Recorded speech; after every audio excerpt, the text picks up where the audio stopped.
नमस्कार. माझ्या यूट्यूब चॅनलमध्ये आपल्या सर्वांचे मनापासून स्वागत आहे. सरकारी नोकरदारांच्या पगारात होणार वाढ. 8व्या वेतन आयोग अन 60% महागाई भत्ता. पेन्शनधारकांचीही होणार चांदी.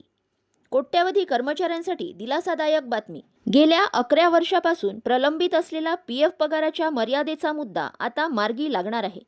सर्वोच्च न्यायालयाने केंद्र सरकारला या संदर्भात ठोस निर्णय घेण्याचे आदेश दिल्यामुळे कर्मचाऱ्यांना मोठा दिलासा मिळाला आहे.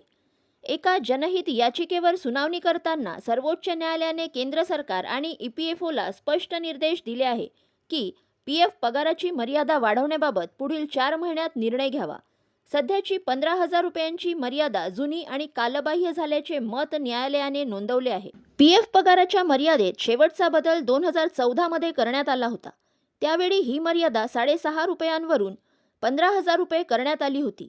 आज 11 वर्षांनंतर महागाई भत्ता मोठ्या प्रमाणात वाढला आहे आणि पगारही वाढले आहेत. ही मर्यादा किमान 30,000 रुपये करण्यात यावी अशी मागणी होत आहे. या निर्णयामुळे पेन्शनधारकांचीही चांदी होणार आहे. यामुळे हातात येणारा पगार थोडा कमी असेल, पण निवृत्तीनंतर होणारा फंड तयार होईल. सध्या 15,000 रुपयांपेक्षा जास्त पगार असणारे अनेक कर्मचारी पीएफ आणि पेन्शन योजनेपासून वंचित आहेत.